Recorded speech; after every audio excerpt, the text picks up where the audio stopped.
Hello everyone, I hope you are doing well. Today we'll talk about how to fix or how to solve the problem of threads access field. We go to settings,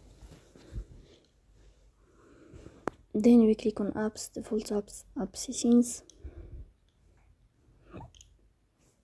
On above, you will search about threads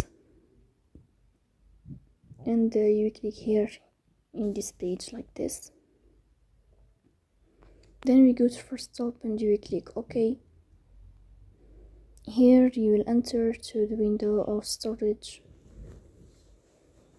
Then we click on clear cache. In the end you will turn off your phone and you will wait a moment to restart your phone again to fix that problem.